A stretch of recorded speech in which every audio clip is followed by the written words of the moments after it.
انتخابي اليوم على رأس الكتابة الإقليمية لحزب الاستقلال. بطبيعة الحال سيكون بمثابة مسؤولية ديال الدفاع عن الحقوق الاقتصادية والاجتماعية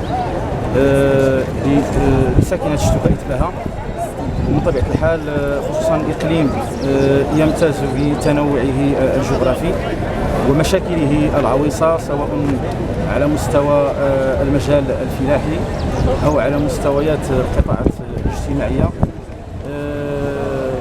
ونحن عازمون بطبيعة الحال بكل جرأة لمطارحة هذه الإشكالات والمرافعة عليها على المستويين المحلي والجهوي والوطني، وسنكون سندا للحركات الاجتماعية المناضلة من أجل تقليص الفوارق بين المواطنين، وكذلك تقليص الفوارق المجالية التي توجد بين شتوكا إتباها وباقي الأقاليم على مستوى تأهيل الجماعات، وبالخصوص جماعات أي تعميرة التي تتطلب من الجميع أن يتجدد من أجل المساهمة على إقلاع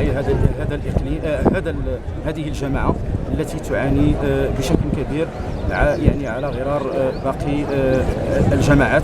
ومن طبيعة الحال كما عاهدنا المواطنين والمواطنات أنه سنكون صوتهم وسنكون يعني إلى جانبهم في الدفاع عن كافة قضاياهم المشروعة والعادلة.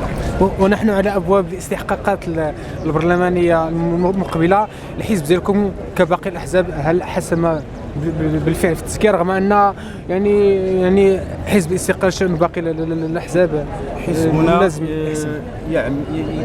يعني يقوم بإعمال الديمقراطية الداخلية وله آليات يعني حسم مثل هذه القضايا اللي تعتبر في نهاية المطاف شأن حزبي داخلي، وخا أنه تهم المواطنين.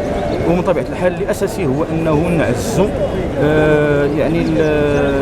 يعني نعزو النضال الديمقراطي، ونعزو كذلك المكتسبات الديمقراطية اللي تنطمح أن اللي أساسي هو أنه بلادنا تخرج من هذا الوضع اللي تتعيش على عدة مستويات، وخصوصا أن المدخل لتمتين جبهات داخلية للدفاع عن قضيتنا قضية الوحدة الترابية هو صيانة المكتسبات الديمقراطية وتعزيزها، لأنه هي صمام الأمان، هو المدخل الحقيقي وكذلك المدخل ديال نزاهة الانتخابات واحترام إرادة يعني الساكنة واحترام إرادة المغاربة، هي المدخل الحقيقي لحل جميع القضايا الاجتماعية والاقتصادية والثقافية، وكذلك ربح رهان التحديات خصوصا في ظل العولمة الزاحفة، وكذلك في ظل التنافس يعني على مستوى، وكذلك في ظل الأزمة الاقتصادية التي يعيشها العالم. شكرا.